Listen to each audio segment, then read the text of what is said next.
by Charlotte Bronte. Chapter 27. Some time in the afternoon I raised my head, and looking round and seeing the western sun gilding the sign of its decline on the wall, I asked, "What am I to do?" But the answer my mind gave, "Leave Thornfield at once," was so prompt, so dread, that I stopped my ears. I said I could not bear such words now. That I am not Edward Rochester's bride is the least part of my woe, I alleged. That I have wakened out of most glorious dreams, and found them all void and vain, is a horror I could bear and master; but that I must leave him, decidedly, instantly, entirely, is intolerable. I cannot do it. But then a voice within me averred that I could do it, and foretold that I should do it. I wrestled with my own resolution. I wanted to be weak, that I might avoid the awful passage of further suffering I saw laid out for me; and conscience, turned tyrant, held passion by the throat, told her tauntingly she had yet but dipped her dainty foot in the slough, and swore that, with that arm of iron, he would thrust her down to unsounded depths of agony. "Let me be torn away," then I cried; "let another help me." "No, you shall tear yourself away, none shall help you; you shall yourself pluck out your right eye, yourself cut off your right hand, your heart shall be the victim, and you the priest to transfix it." I rose up suddenly, terror struck at the solitude which so ruthless a judge haunted, at the silence which so awful a voice filled. My head swam as I stood erect. I perceived that I was sickening from excitement and inanition. Neither meat nor drink had passed my lips that day, for I had taken no breakfast; and with strange pang I now reflected that, long as I had been shut up here, no message had been sent to ask how I was, or to invite me to come down; not even little Adele had tapped at the door, not even Mrs. Fairfax had sought me. "Friends always forget those whom fortune forsakes," I murmured, as I undrew the bolt and passed out. I stumbled over an obstacle. My head was still dizzy, my sight was dim, and my limbs were feeble. I could not soon recover myself. I fell, but not on to the ground. An outstretched arm caught me. I looked up. I was supported by Mr. Rochester, who sat in a chair across my chamber threshold. "You come out at last," he said. "Well, I have been waiting for you long, and listening; yet not one movement have I heard, nor one sob. 5 minutes more of that death-like hush, and I should have forced the lock like a burglar. So you shun me? You shut yourself up, and grieve alone? I would rather you had come and upbraided me with vehemence. You are passionate; I expected a scene of some kind. I was prepared for the hot rain of tears, only I wanted them to be shed on my breast. Now a senseless floor has received them, or your drenched handkerchief. But I err; you have not wept at all. I see a white cheek and a faded eye, but no trace of tears. I suppose, then, your heart has been weeping blood." "Well, Jane, not a word of reproach? Nothing bitter, nothing poignant? Nothing to cut a feeling, or sting a passion? You sit quietly where I have placed you, and regard me with a weary, passive look. Jane, I never meant to wound you thus. If the man who had but one little ewe lamb that was dear to him as a daughter, that ate of his bread and drank of his cup, and lay in his bosom, had by some mistake slaughtered it at the shambles, he would not have rued his bloody blunder more than I now rue mine. Will you ever forgive me?" Reader, I forgave him at the moment, and on the spot. There was such deep remorse in his eye, such true pity in his tone, such manly energy in his manner; and besides, there was such unchanged love in his whole look and mien, I forgave him all; yet not in words, yet not outwardly, only at my heart's core. "You know I am a scoundrel, Jane?" ere long he inquired wistfully, wondering, I suppose, at my continued silence and tameness, the result rather of weakness than of will. "Yes, Sir." "Then tell me so roundly and sharply; don't spare me." "I cannot. I am sick and tired. I want some water." He heaved a sort of shuddering sigh, and, taking me in his arms, carried me down stairs. At first I did not know to what room he had borne me; all was cloudy to my glazed sight. Presently I felt the reviving warmth of a fire, for, summer as it was, I had become icy cold in my chamber. He put wine to my lips; I tasted it, and revived. Then I ate something he offered me. and was soon myself. I was in the library, sitting in his chair. He was quite near. If I could go out of life now, without too sharp a pang, it would be well for me, I thought. Then I should not have to make the effort of cracking my heartstrings, in rending them from among Mr. Rochester's. I must leave him, it appears. I do not want to leave him. I cannot leave him. How are you now, Jane? Much better, Sir. I shall be well soon. Taste the wine again, Jane. I obeyed him. Then he put the glass on the table, stood before me, and looked at me attentively.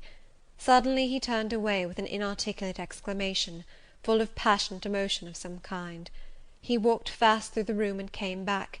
He stooped towards me, as if to kiss me, but I remembered caresses were now forbidden. I turned my face away and put his aside. What? How is this? He exclaimed hastily. Oh, I know. You won't kiss the husband of Bertha Mason. You consider my arms filled and my embraces appropriated? At any rate, there is neither room nor claim for me, Sir. Why, Jane? I will spare you the trouble of much talking. I will answer for you. Because I have a wife already, you would reply. I guess rightly? Yes. If you think so, you must have a strange opinion of me. You must regard me as a plotting profligate, a base and low rake, who has been simulating disinterested love, in order to draw you into a snare deliberately laid, and strip you of honour, and rob you of self-respect. What do you say to that? I see you can say nothing. In the first place, you are faint still, and have enough to do to draw your breath. In the second place, you cannot yet accustom yourself to accuse and revile me, and besides, the floodgates of tears are opened, and they would rush out if you spoke much, and you have no desire to expostulate, to upbraid, to make a scene. You are thinking how to act. Talking, you consider, is of no use. I know you. I am on my guard. Sir, I do not wish to act against you, I said, and my unsteady voice warned me to curtail my sentence. Not in your sense of the word, but in mine you are scheming to destroy me. You have as good as said that I am a married man. As a married man, you will shun me, keep out of my way. Just now you have refused to kiss me. You intend to make yourself a complete stranger to me, to live under this roof only as Adele's governess. If ever I say a friendly word to you, if ever a friendly feeling inclines you again to me, you will say, that man had nearly made me his mistress. I must be ice and rock to him. And ice and rock you will accordingly become. I cleared and steadied my voice to reply, all is changed about me, Sir. I must change too. There is no doubt of that. And to avoid fluctuations of feeling and continual combats with recollections and associations, there is only one way. Adele must have a new governess, Sir. Oh, Adele will go to school. I have settled that already.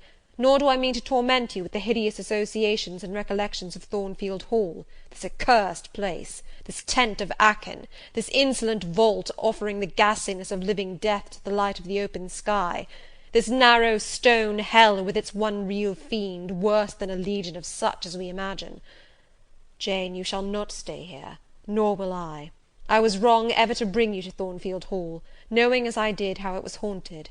I charged them to conceal from you, before I ever saw you, all knowledge of the curse of the place, merely because I feared Adele never would have a governess to stay if she knew with what inmate she was housed, and my plans would not permit me to remove the maniac elsewhere.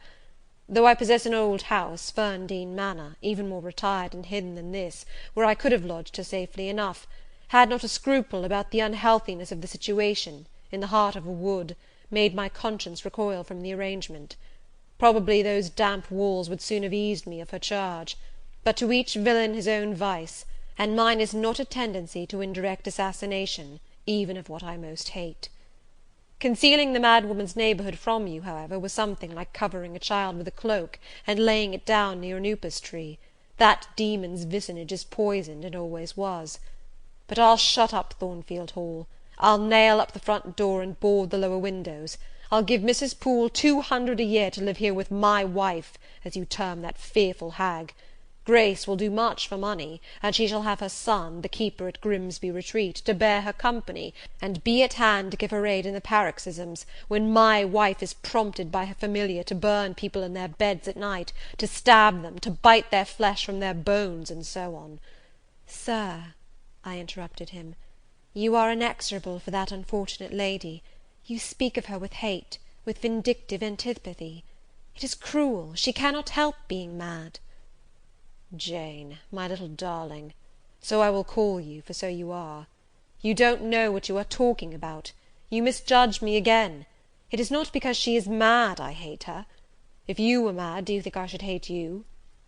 "I do indeed, Sir." "Then you are mistaken, and you know nothing about me, and nothing about the sort of love of which I am capable. Every atom of your flesh is as dear to me as my own. In pain and sickness it would still be dear. Your mind is my treasure, and if it were broken, it would be my treasure still. If you raved, my arms should confine you, and not a strait waistcoat. Your grasp, even in fury, would have a charm for me. If you flew at me as wildly as that woman did this morning, I should receive you in an embrace, at least as fond as it would be restrictive. I should not shrink from you with disgust as I did from her. In your quiet moments you would have no watcher and no nurse but me, and I could hang over you with untiring tenderness, though you gave me no smile in return, and never weary of gazing into your eyes, though they had no longer a ray of recognition for me. But why do I follow that train of ideas? I was talking of removing you from Thornfield. All you know is prepared for prompt departure. To-morrow you shall go. I only ask you to endure one more night under this roof, Jane, and then farewell to its miseries and terrors forever. I have a place to repair to, which will be a secure sanctuary from hateful reminiscences, from unwelcome intrusion, even from falsehood and slander." "And take Adele with you, Sir," I interrupted. "She will be a companion for you." "What do you mean, Jane? I told you I would send Adele to school, and what do I want with a child for a companion, and not my own child, a French dancer's bastard? Why do you importune me about her? I say, why do you assign Adele to me for a companion?" "You spoke of a retirement, Sir, and retirement and solitude are dull, too dull for you." "Solitude! Solitude!" he reiterated with irritation. "I see I must come to an explanation. I don't know what sphinx-like expression is forming in your countenance. You are to share my solitude. Do you understand?" I shook my head. It required a degree of courage, excited as he was becoming, even to risk that mute sign of dissent. He had been walking fast about the room, and he stopped as if suddenly rooted to one spot. He looked at me long and hard. I turned my eyes from him, fixed them on the fire, and tried to assume and maintain a quiet, collected aspect. "Now for the hitch in Jane's character," he said at last, speaking more calmly than from his look I had expected him to speak. "The reel of silk has run smoothly enough so far, but I always knew there would come a knot and a puzzle. Here it is. Now for vexation and exasperation and endless trouble. By God, I long to exert a fraction of Samson's strength, and break the entanglement like tow." He recommenced his walk, but soon again stopped, and this time just before me. "Jane, will you hear reason?" He stooped and approached his lips to my ear. "Because if you won't, I'll try violence." His voice was hoarse, his look that of a man who is just about to burst an insufferable bond, and plunge headlong into wild license. I saw that in another moment, and with one impetus of frenzy more, I should be able to do nothing with him.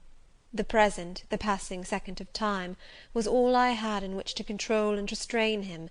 A movement of repulsion, flight, fear, would have sealed my doom, and his.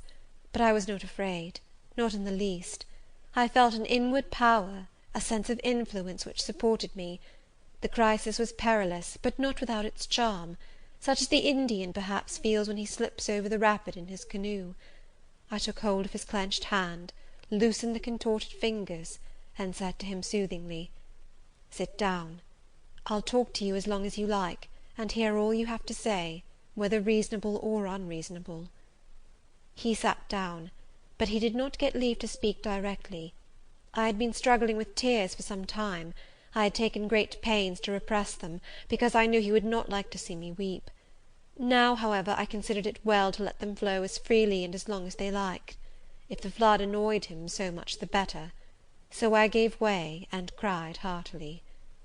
Soon I heard him earnestly entreating me to be composed. I said I could not while he was in such a passion. But I am not angry, Jane. I only love you too well, and you had steeled your little pale face with such a resolute frozen look, I could not endure it. Hush now, and wipe your eyes." His softened voice announced that he was subdued, so I, in my turn, became calm. Now he made an effort to rest his head on my shoulder, but I would not permit it. Then he would draw me to him. No. "Jane, Jane," he said, in such an accent of bitter sadness it thrilled along every nerve I had. "You don't love me, then? It was only my station and the rank of my wife that you valued. Now that you think me disqualified to become your husband, you recoil from my touch as if I were some toad or ape." These words cut me, yet what could I do or say? I ought probably to have done or said nothing, but I was so tortured by a sense of remorse at this hurting his feelings, I could not control the wish to drop balm where I had wounded. "I do love you," I said, "more than ever; but I must not show or indulge the feeling, and this is the last time I must express it." "The last time, Jane? What? Do you think you can live with me, and see me daily, and yet, if you still love me, be always cold and distant?" "No, Sir, that I am certain I could not, and therefore I see there is but one way; but you will be furious if I mention it." "Oh, mention it! If I storm, you have the art of weeping." "Mr. Rochester, I must leave you." "For how long, Jane? For a few minutes, while you smooth your hair, which is somewhat dishevelled, and bathe your face, which looks feverish?" "I must leave Adele and Thornfield. I must part with you for my whole life. I must begin a new existence among strange faces and strange scenes." "Of course, I told you I should. I pass over the madness about parting from me. You mean you must become a part of me. As to the new existence, it is all right. You shall yet be my wife. I am not married. You shall be Mrs. Rochester, both virtually and nominally. I shall keep to only you so long as you and I live. You shall go to a place I have in the south of France, a whitewashed villa on the shores of the Mediterranean. There you shall live a happy and guarded and most innocent life. Never fear that I wish to lure you into error, to make you my mistress. Why did you shake your head? Jane, you must be reasonable, or in truth I shall again become frantic." His voice and hand quivered, his large nostrils dilated, his eye blazed. Still I dared to speak. "Sir, your wife is living. That is a fact acknowledged this morning by yourself. If I lived with you as you desire, I should then be your mistress. To say otherwise is sophistical, is false." "Jane, I am not a gentle-tempered man, you forget that. I am not long-enduring. I am not cool and dispassionate. Out of pity to me and yourself, put your finger on my pulse, feel how it throbs, and beware." He bared his wrist, and offered it to me. The blood was forsaking his cheek and lips. They were growing livid. I was distressed on all hands. To agitate him thus deeply, by a resistance he so abhorred, was cruel; to yield was out of the question. I did what human beings do instinctively when they are driven to utter extremity, looked for aid to one higher than man. The words, "God help me," burst involuntarily from my lips. "I am a fool," cried Mr. Rochester suddenly. "I keep telling her I am not married, and do not explain to her why. I forget she knows nothing of the character of that woman, or of the circumstances attending my infernal union with her. Oh, I am certain Jane will agree with me in opinion when she knows all that I know. Just put your hand in mine, Janet, that I may have the evidence of touch as well as sight to prove you are near me, and I will in a few words show you the real state of the case. Can you listen to me?" "Yes, Sir, for hours, if you will." "I ask only minutes. Jane, did you ever hear or know that I was not the eldest son of my house, that I once had a brother older than I?" "I remember Mrs. Fairfax told me so once." "And did you ever hear that my father was an avaricious, grasping man?" "I have understood something to that effect." "Well, Jane, being so, it was his resolution to keep the property together. He could not bear the idea of dividing his estate and leaving me a fair portion. All he resolved should go to my brother Rowland. Yet as little could he endure that a son of his should be a poor man. I must be provided for by a wealthy marriage. He sought me a partner betimes. Mr. Mason, a West India planter and merchant, was his old acquaintance. He was certain his possessions were real and vast. He made inquiries. Mr. Mason, he found, had a son and daughter, and learned from him that he could and would give the latter a fortune of £30,000. That sufficed. When I left college, I was sent out to Jamaica, to espouse a bride already courted for me. My father said nothing about her money, but told me Miss Mason was the boast of Spanish Town for her beauty, and this was no lie. I found her a fine woman in the style of Blanche Ingram, tall, dark, and majestic. Her family wished to secure me because I was of good race, and so did she. They showed her to me in parties, splendidly dressed. I seldom saw her alone, and had very little private conversation with her. She flattered me, and lavishly displayed for my pleasure her charms and accomplishments. All the men in her circle seemed to admire her and envy me. I was dazzled, stimulated, my senses were excited, and being ignorant, raw, and inexperienced, I thought I loved her.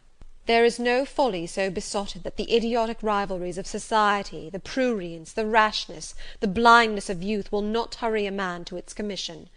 Her relatives encouraged me, competitors piqued me, she allured me. Her marriage was achieved almost before I knew where I was. Oh, I have no respect for myself when I think of that act. An agony of inward contempt masters me.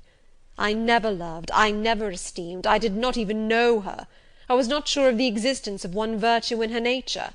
I had marked neither modesty, nor benevolence, nor candour, nor refinement in her mind or manners.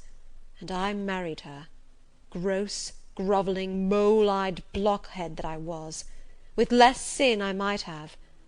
But let me remember to whom I am speaking. My bride's mother I had never seen. I understood she was dead. The honeymoon over, I learned my mistake. She was only mad, and shut up in a lunatic asylum.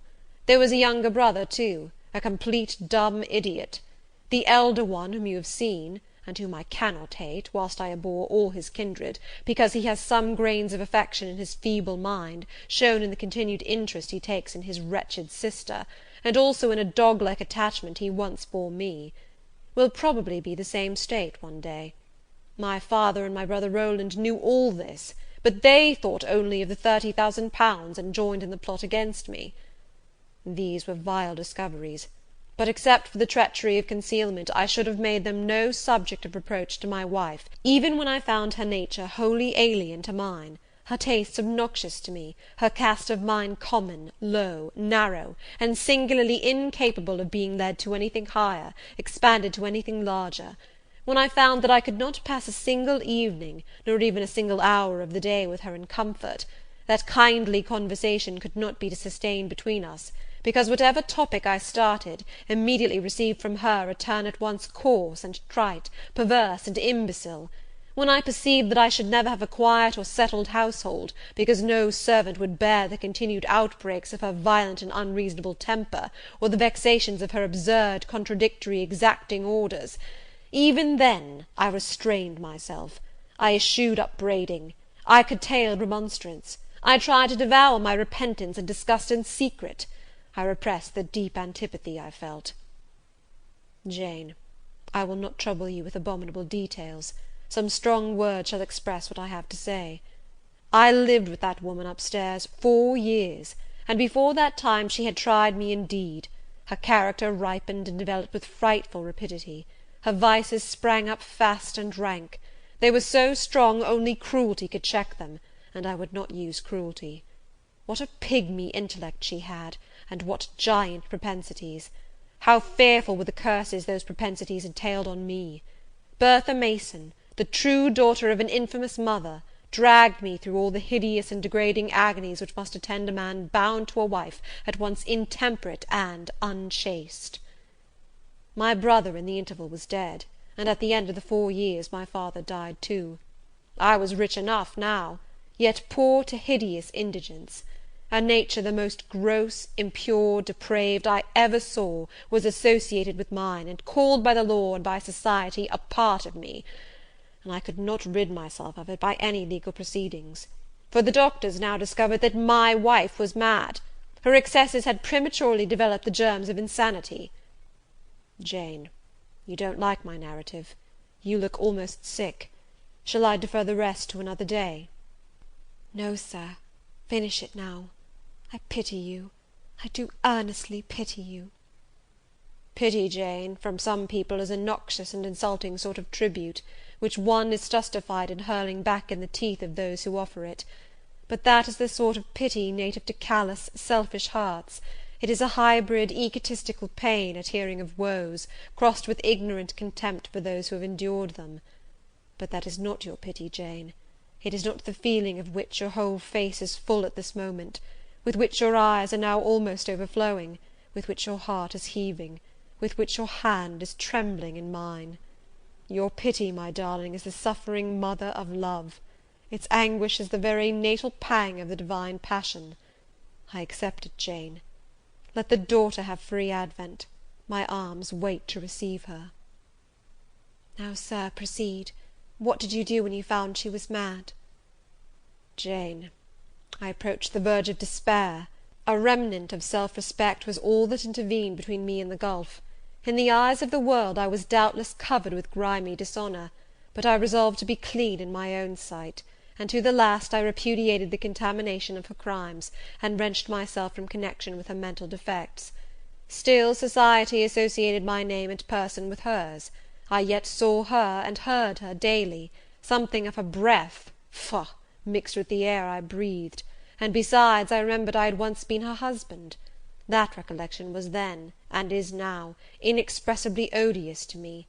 Moreover, I knew that while she lived I could never be the husband of another and better wife; and though 5 years my senior, her family and her father had lied to me even in the particular of her age, she was likely to live as long as I, being as robust in frame as she was infirm in mind. Thus, at the age of 26, I was hopeless. One night I had been awakened by her yells. Since the medical men had pronounced her mad, she had, of course, been shut up. It was a fiery West Indian night, one of the description that frequently precedes the hurricanes of those climates. Being unable to sleep in bed, I got up and opened the window. The air was like sulphur steams. I could find no refreshment anywhere. Mosquitoes came buzzing in and hummed sullenly round the room. The sea, which I could hear from thence, rumbled dull like an earthquake. Black clouds were casting up over it. The moon was setting in the waves, broad and red, like a hot cannon ball. She threw her last bloody glance over a world quivering with the ferment of tempest. I was physically influenced by the atmosphere and scene, and my ears were filled with the curses the maniac still shrieked out, wherein she momentarily mingled my name with such a tone of demon hate, with such language. No professed harlot ever had a fouler vocabulary than she. Though 2 rooms off, I heard every word, the thin partitions of the West India house opposing but slight obstruction to her wolfish cries. "This life," said I at last, "is hell. This is the air, those are the sounds of the bottomless pit. I have a right to deliver myself from it if I can. The sufferings of this mortal state will leave me with the heavy flesh that now cumbers my soul. Of the fanatic's burning eternity I have no fear. There is not a future state worse than this present one. Let me break away, and go home to God." I said this whilst I knelt down at and unlocked a trunk which contained a brace of loaded pistols. I meant to shoot myself. I only entertained the intention for a moment, for, not being insane, the crisis of exquisite and unalloyed despair, which had originated the wish and design of self-destruction, was past in a second. A wind fresh from Europe blew over the ocean and rushed through the open casement. The storm broke, streamed, thundered, blazed, and the air grew pure. I then framed and fixed a resolution. While I walked under the dripping orange trees of my wet garden, and amongst its drenched pomegranates and pineapples, and while the refulgent dawn of the tropics kindled round me, I reasoned thus, Jane, and now listen, for it was true wisdom that consoled me in that hour, and showed me the right path to follow.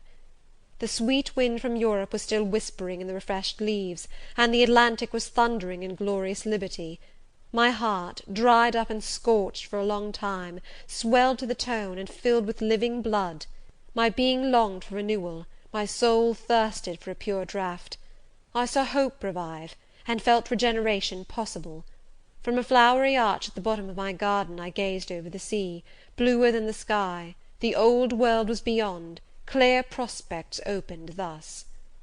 "Go," said Hope, and live again in Europe. There it is not known what a sullied name you bear, nor what a filthy burden is bound to you.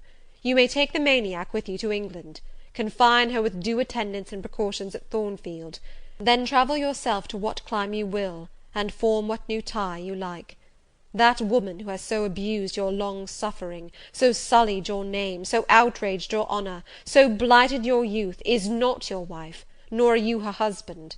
See that she is cared for as her condition demands, and you have done all that God and humanity require of you. Let her identity, her connection with yourself, be buried in oblivion. You are bound to impart them to no living being. Place her in safety and comfort, shelter her degradation with secrecy, and leave her." I acted precisely on this suggestion.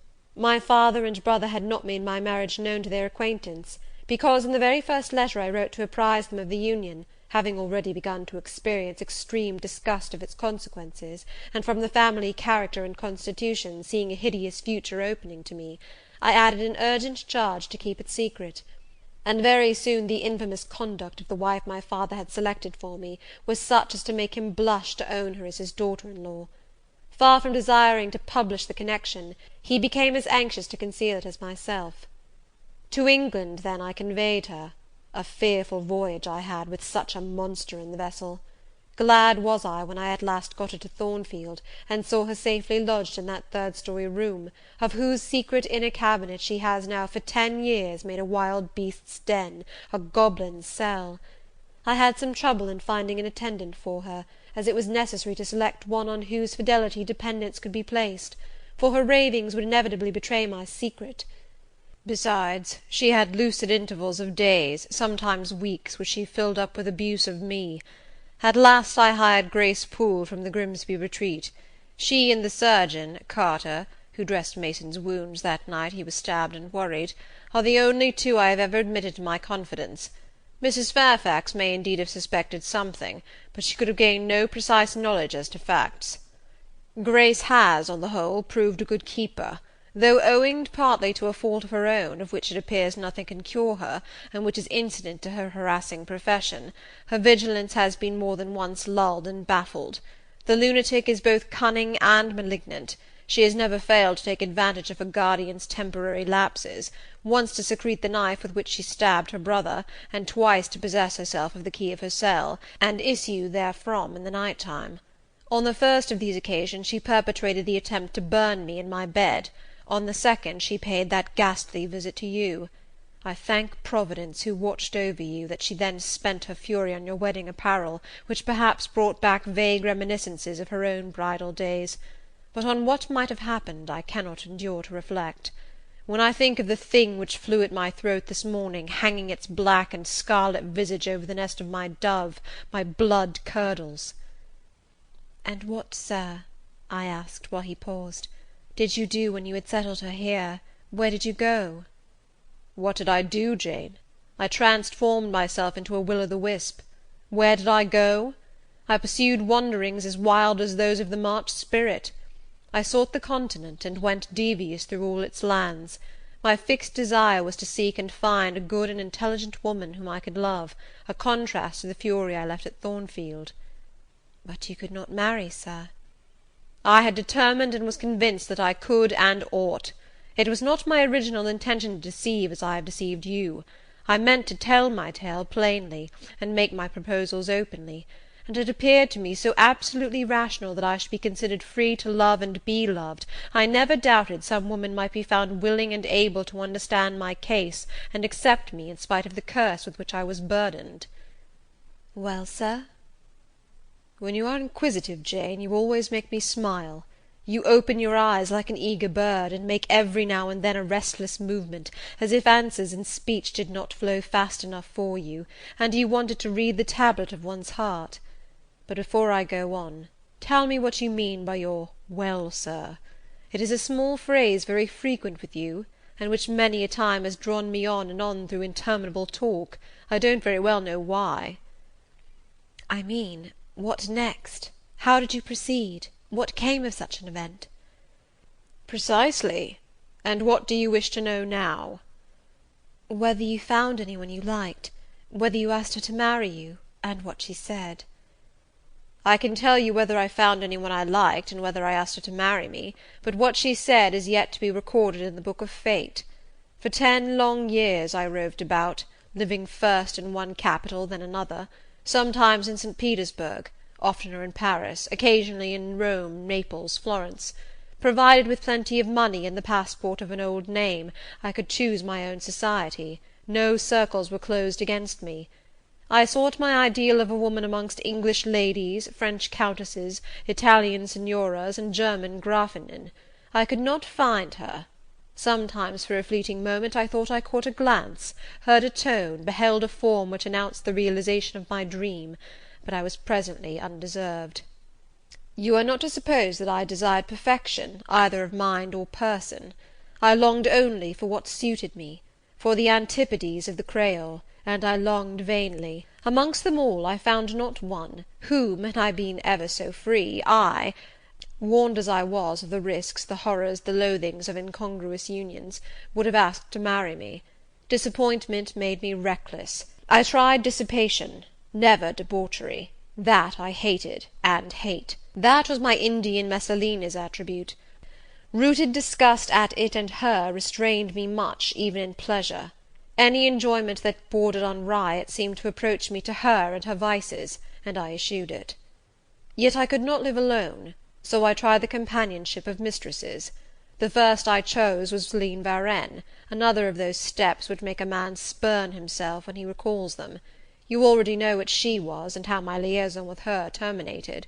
She had 2 successors, an Italian, Giacinta, and a German, Clara, both considered singularly handsome.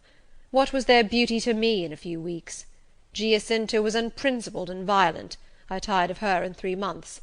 Clara was honest and quiet, but heavy, mindless, and unimpressible, not one whit to my taste. I was glad to give her a sufficient sum to set her up in a good line of business, and so get decently rid of her. But, Jane, I see by your face you are not forming a very favourable opinion of me just now. You think me an unfeeling, loose-principled rake, don't you? I don't like you so well as I have done sometimes, indeed, sir.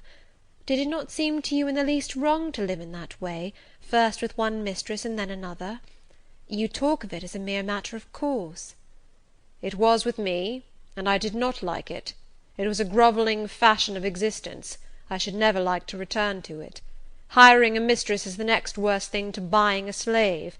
Both are often by nature, and always by position, inferior, and to live familiarly with inferiors is degrading.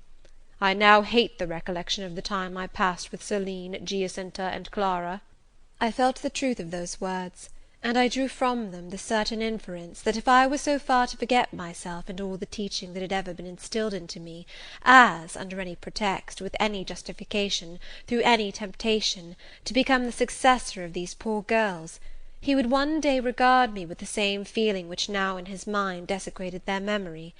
I did not give utterance to this conviction. It was enough to feel it. I impressed it on my heart, that it might remain there to serve me as aid in the time of trial. Now, Jane, why don't you say, "Well, sir"? I have not done.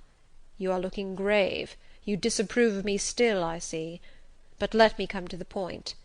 Last January, rid of all mistresses, in a harsh, bitter frame of mind, the result of a useless, roving, lonely life, corroded with disappointment, sourly disposed against all men, and especially against all womankind, for I began to regard the notion of an intellectual, faithful, loving woman as a mere dream, recalled by business, I came back to England. On a frosty winter afternoon I rode in sight of Thornfield Hall, a horrid spot. I expected no peace, no pleasure there. On a stile in Hay Lane I saw a quiet little figure sitting by itself. I passed it as negligently as I did the pollard willow opposite to it. I had no presentiment of what it would be to me, no inward warning that the arbitress of my life, my genius for good or evil, waited there in humble guise. I did not know it even when, on the occasion of Mesrour's accident, it came up and gravely offered me help. Childish and slender creature! It seemed as if a linnet had hopped to my foot and proposed to bear me on its tiny wing. I was surly, but the thing would not go. It stood by me with strange perseverance, and looked and spoke with a sort of authority. I must be aided, and by that hand, and aided I was. When once I had pressed the frail shoulder, something new, a fresh sap and sense, stole into my frame. It was well I had learnt that this elf must return to me, that it belonged to my house down below, or I could not have felt it pass away from under my hand, and seen it vanish behind the dim hedge, without singular regret. I heard you come home that night, Jane, though probably you were not aware that I thought of you or watched for you. The next day I observed you, myself unseen, for half an hour, while you played with Adele in the gallery. It was a snowy day, I recollect, and you could not go out of doors. I was in my room. The door was ajar. I could both listen and watch. Adele claimed your outward attention for a while, yet I fancied your thoughts were elsewhere. But you were very patient with her, my little Jane. You talked to her and amused her a long time. When at last she left you, you lapsed at once into deep reverie. You betook yourself slowly to pace the gallery. Now and then, in passing a casement, you glanced out at the thick falling snow. You listened to the sobbing wind, and again you paced gently on and dreamed. I think those day visions were not dark. There is a pleasurable illumination in your eye occasionally, a soft excitement in your aspect, which told of no bitter, bilious, hypochondriac brooding. Your look revealed rather the sweet musings of youth when its spirit follows on willing wings the flight of hope, up and on to an ideal heaven. The voice of Mrs. Fairfax, speaking to a servant in the hall, wakened you. And how curiously you smiled to and at yourself, Janet! There was much sense in your smile. It was very shrewd, and seemed to make light of your own abstraction. It seemed to say, my fine visions are all very well, but I must not forget they are absolutely unreal. I have a rosy sky and green flowery Eden in my brain, but without, I am perfectly aware, lies at my feet a rough tract to travel, and around me gather black tempests to encounter.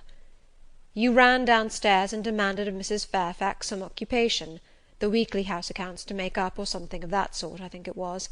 I was vexed with you for getting out of my sight. Impatiently I waited for evening, when I might summon you to my presence. An unusual, to me, a perfectly new character, I suspected was yours. I desired to search it deeper and know it better. You entered the room with a look and air at once shy and independent. You were quaintly dressed, much as you are now. I made you talk. Ere long I found you full of strange contrasts. Your garb and manner were restricted by rule, your air was often diffident, and altogether that of one refined by nature, but absolutely unused to society, and a good deal afraid of making herself disadvantageously conspicuous by some solecism or blunder. Yet when addressed, you lifted a keen, a daring, and a glowing eye to your interlocutor's face. There was penetration and power in each glance you gave. When plied by close questions, you found ready and round answers. Very soon you seemed to get used to me. I believe you felt the existence of sympathy between you and your grim cross-master Jane, for it was astonishing to see how quickly a certain pleasant ease tranquillized your manner. Snarl as I would, you showed no surprise, fear, annoyance, or displeasure at my moroseness. You watched me, and now and then smiled at me with a simple yet sagacious grace I cannot describe. I was at once content and stimulated with what I saw. I liked what I had seen, and wished to see more. Yet for a long time I treated you distantly, and sought your company rarely. I was an intellectual epicure, and wished to prolong the gratification of making this novel and piquant acquaintance. Besides, I was for a while troubled with a haunting fear that if I handled the flower freely its bloom would fade, the sweet charm of freshness would leave it. I did not then know that it was no transitory blossom, but rather the radiant resemblance of one cut in an indestructible gem. Moreover, I wished to see whether you would seek me if I shunned you, but you did not. You kept in the schoolroom as still as your own desk and easel. If by chance I met you, you passed me as soon, and with as little token of recognition, as was consistent with respect. Your habitual expression in those days, Jane, was a thoughtful look, not despondent, for you were not sickly, but not buoyant, for you had little hope, and no actual pleasure. I wondered what you thought of me, or if you ever thought of me, and resolved to find this out. I resumed my notice of you. There was something glad in your glance, and genial in your manner.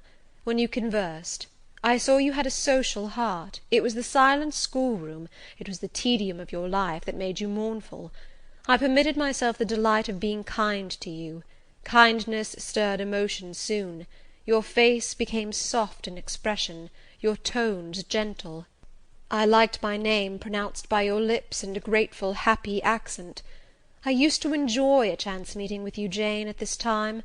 There was a curious hesitation in your manner. You glanced at me with a slight trouble, a hovering doubt. You did not know what my caprice might be, whether I was going to play the master and be stern, or the friend and be benignant.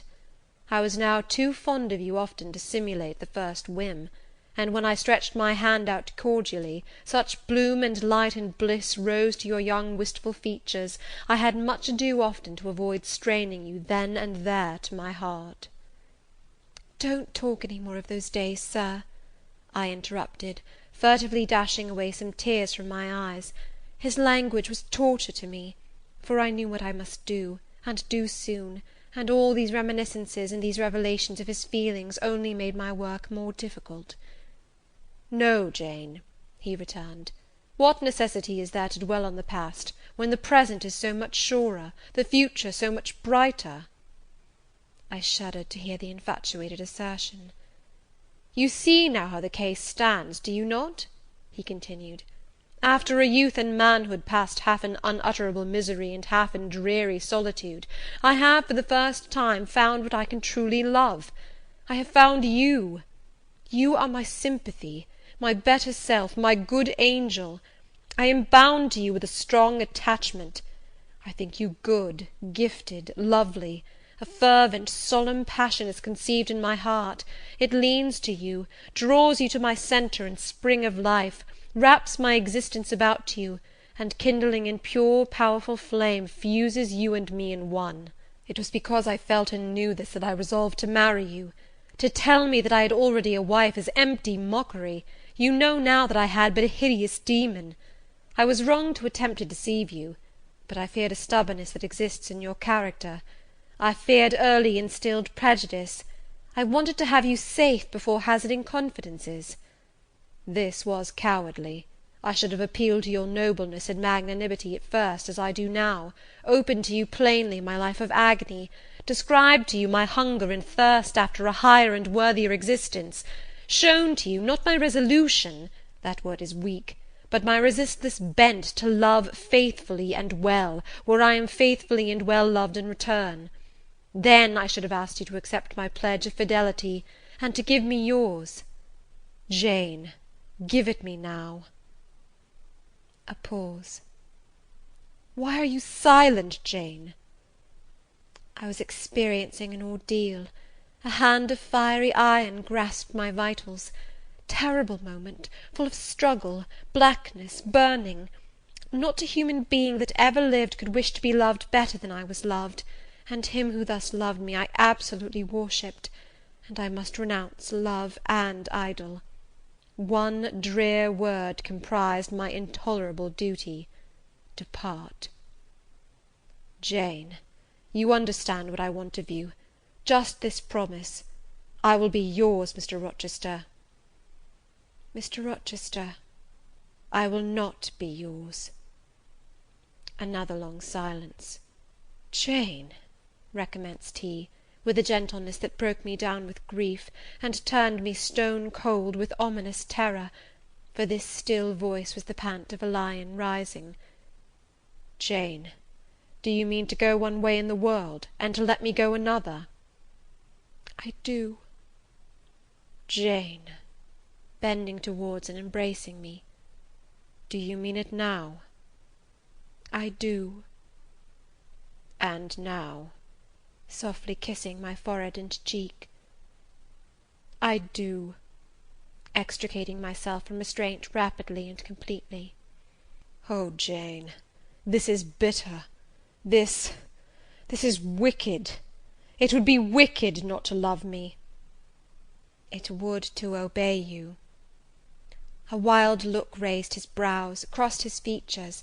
He rose, but he forbore yet. I laid my hand on the back of a chair for support.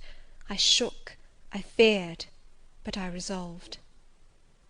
One instant, Jane, give one glance to my horrible life when you are gone. All happiness will be torn away with you. What then is left? For a wife I have but the maniac upstairs. As well might you refer me to some corpse in yonder churchyard. What shall I do, Jane? Where turn for a companion and for some hope?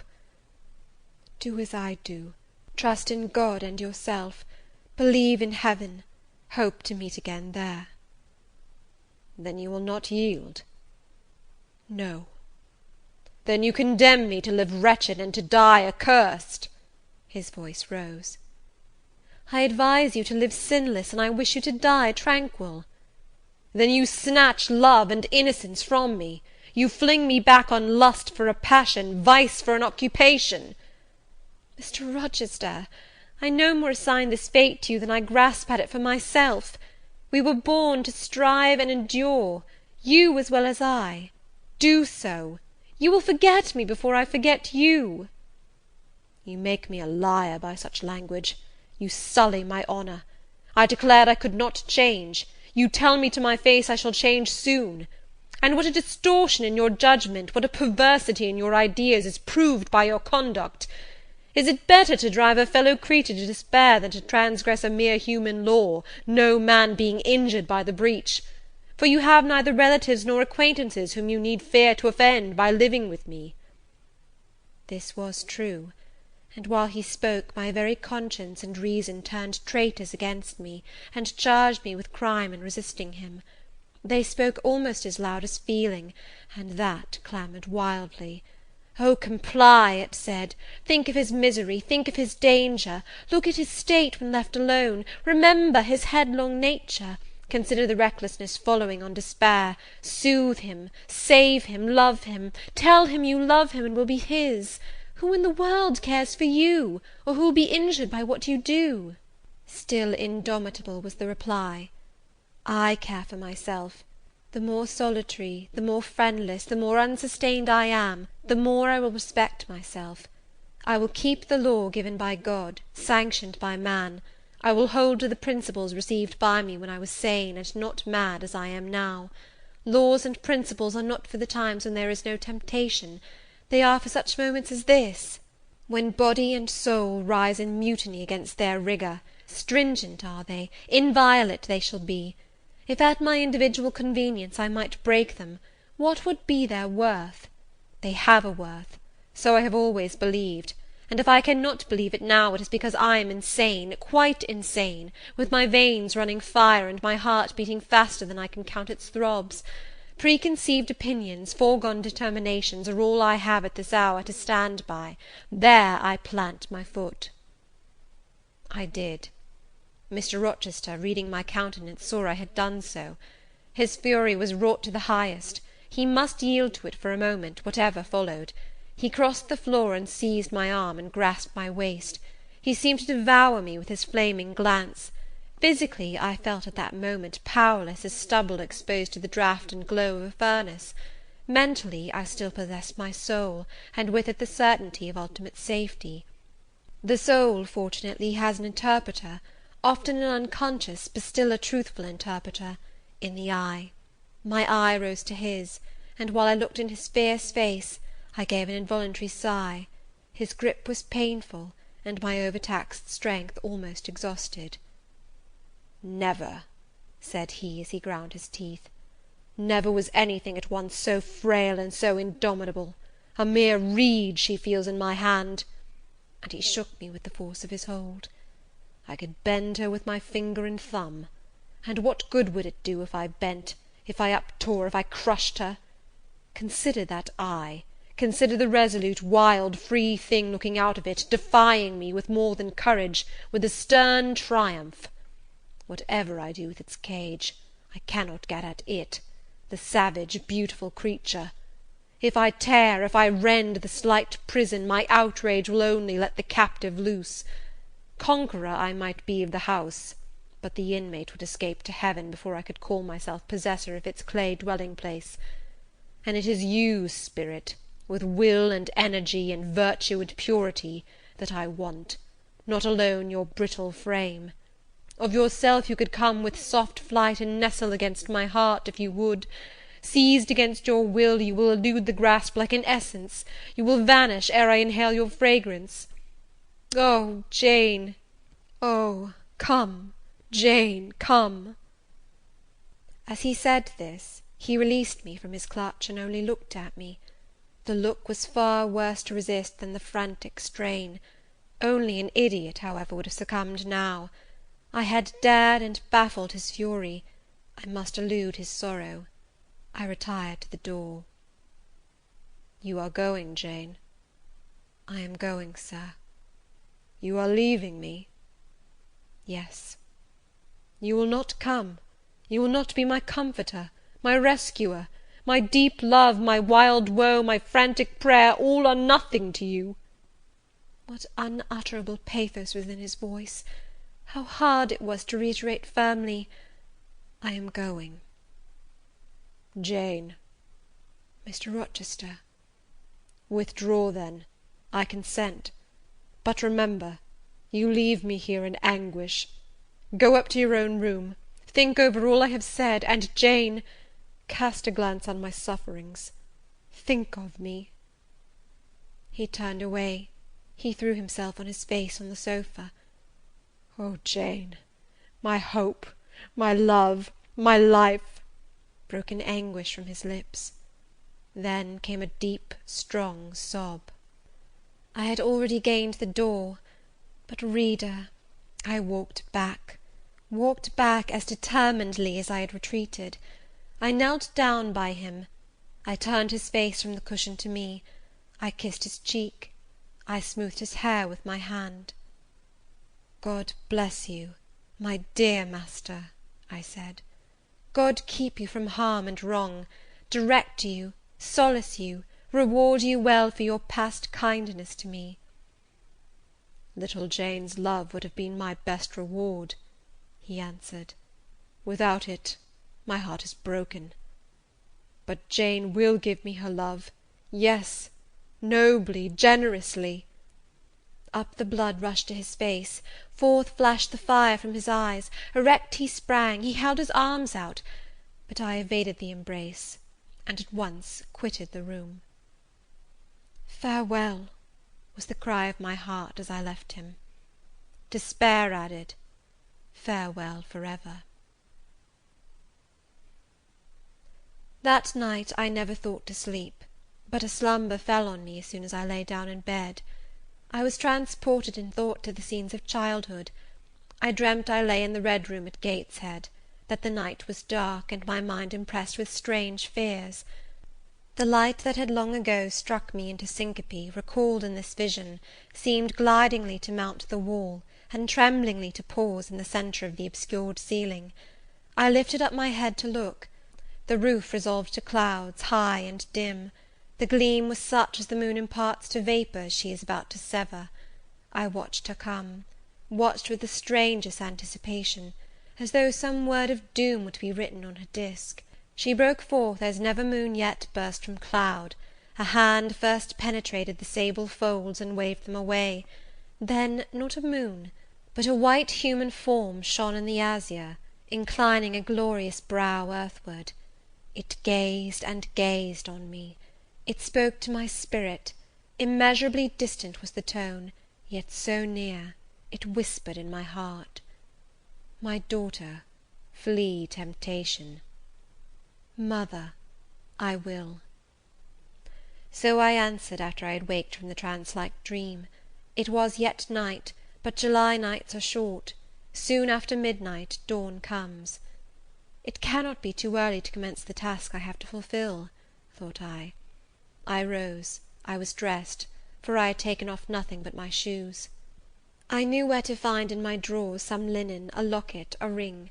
In seeking these articles, I encountered the beads of a pearl necklace Mr. Rochester had forced me to accept a few days ago.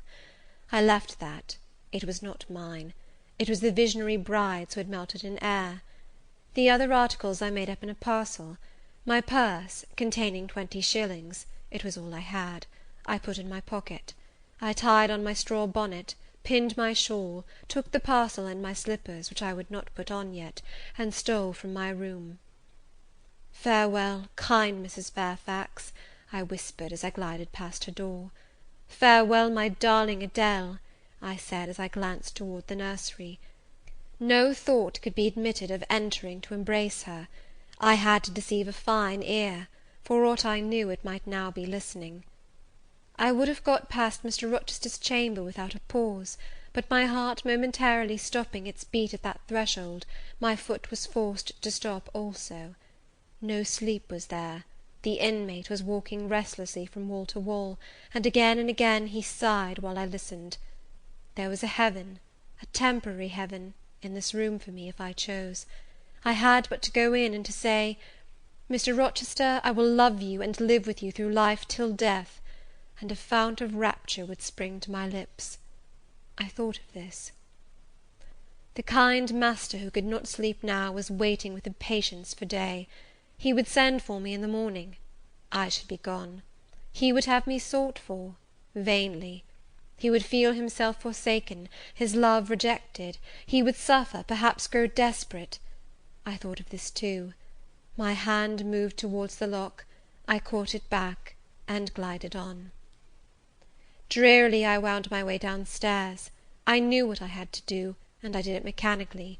I sought the key of the side door in the kitchen. I sought too a phial of oil and a feather. I oiled the key and the lock. I got some water, I got some bread, for perhaps I should have to walk far, and my strength, sorely shaken of late, must not break down. All this I did without one sound.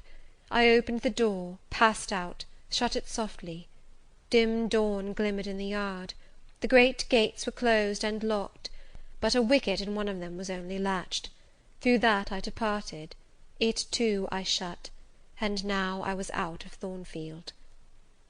A mile off beyond the fields lay a road which stretched in the contrary direction to Millcote, a road I had never travelled, but often noticed, and wondered where it led. Thither I bent my steps. No reflection was to be allowed now, not one glance was to be cast back, not even one forward. Not one thought was to be given either to the past or the future. The first was a page so heavenly sweet, so deadly sad, that to read one line of it would dissolve my courage and break down my energy. The last was an awful blank, something like the world when the deluge was gone by. I skirted fields and hedges and lanes till after sunrise. I believe it was a lovely summer morning. I know my shoes, which I had put on when I left the house, were soon wet with dew; but I looked neither to rising sun, nor smiling sky, nor wakening nature. He who is taken out to pass through a fair scene to the scaffold thinks not of the flowers that smile on his road, but of the block and axe edge, of the disseverment of bone and vein, of the grave gaping at the end; and I thought of drear flight and homeless wandering, and oh, with agony I thought of what I left. I could not help it.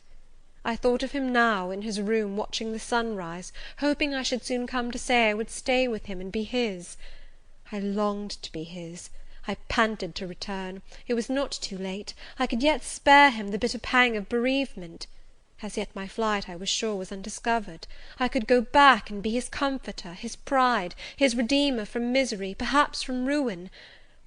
Oh, that fear of his self-abandonment, far worse than my abandonment, how it goaded me! It was a barbed arrowhead in my breast. It tore me when I tried to extract it. It sickened me when remembrance thrust it farther in. Birds began singing in brake and copse. Birds were faithful to their mates. Birds were emblems of love. What was I? In the midst of my pain of heart and frantic effort of principle, I abhorred myself. I had no solace from self-approbation, none even from self-respect. I had injured, wounded, left my master. I was hateful in my own eyes. Still I could not turn, nor retrace one step. God must have led me on. As to my own will or conscience, impassioned grief had trampled one and stifled the other. I was weeping wildly as I walked along my solitary way. Fast, fast I went, like one delirious. A weakness, beginning inwardly, extending to the limbs, seized me, and I fell. I lay on the ground some minutes, pressing my face to the wet turf.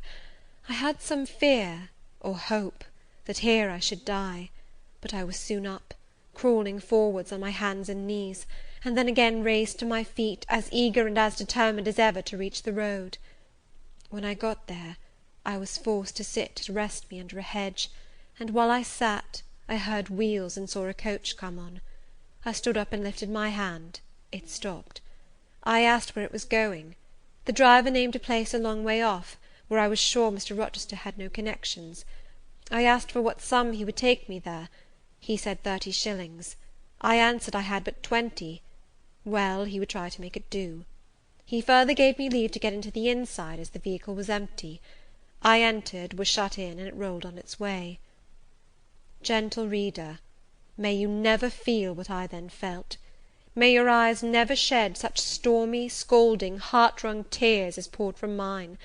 May you never appeal to heaven in prayers so hopeless and so agonized as in that hour left my lips. For never may you, like me, dread to be the instrument of evil to what you wholly love. End of chapter 27.